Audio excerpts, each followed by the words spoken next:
Since Season 7's inception, I've seen many new Ninjala players, or even old Ninjala players, drawn to the new glove and claw type weapons since the beginning of the season. And honestly, I can't blame you. They're extremely mobile and just downright fun to play.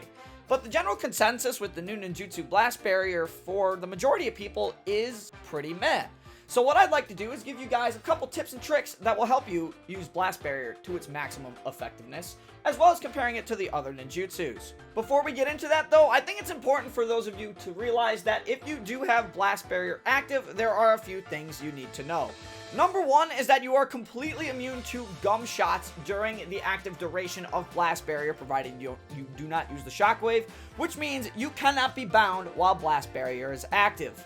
On top of that, Blast Barrier also gives you a 60% damage reduction from all sources, including other ninjutsus, as well as super armor during its active duration.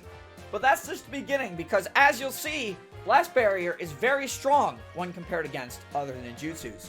As far as Blast Barrier goes, thanks to its 60% damage reduction, you can easily tank any damage from tornadoes, punishing blades, shinobi beasts, and even worse nightmares when you are at full health. Tornado becomes nothing more than a mere breeze in the face of your barrier.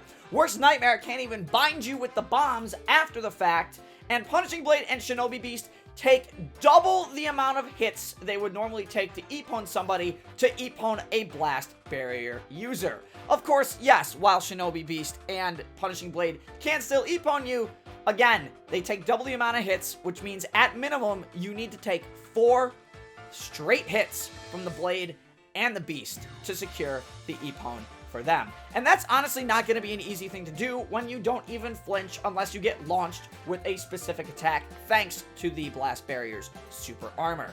This is especially dangerous for Punishing Blade users as you can't bind them with the gum waves either, and the first swing of the Punishing Blade doesn't actually launch you, allowing a barrier user to immediately back attack a Punishing Blade and KO them. When compared to the Dragon Lord, actually, yeah, you know what? I'm just going to skip the dragon. It can't do anything except catching up to you at a full sprint. It's not even going to epone you at full health. It does no damage. When up against Fujiyama Rocket and even Potent Poison, Blast Barrier users have a heavy advantage as they still can not only move at full speed while inside both these ninjutsus, but Blast Barrier is not affected by the slowdown effect from Potent Poison either. You are completely immune to these ninjutsu aside from the final hit of Fujiyama Rocket, which launches you, and at full health, you will not die to either of these ninjutsu. When up against the Shinobi Disco, of course, with the Blast Barrier, S-Energy, of course, will still be drained, but you have 60% damage reduction and armor. So the moment any opponent launches you from the Shinobi Disco dance, you can escape for free, and you don't even need to deal with them.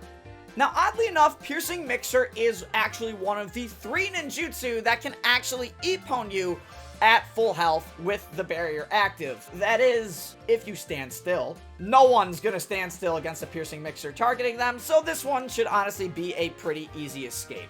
And of course, last but not least, we have our last 2 ninjutsu against Blast Barrier, which happen to be Tenchi Muyo and Baiting Shark. And I think it goes without saying that insta-pawning ninjutsus, such as Tenchi or Baiting Shark, yeah, they don't care if you have Blast Barrier active. So, yeah, Blast Barrier, compared to the other ninjutsu in the game, it's really strong. If you see one, and you're honestly using a ninjutsu that's either not Tenchi or Baiting Shark, I think very carefully before making a mistake you're going to regret against a Blast Barrier user.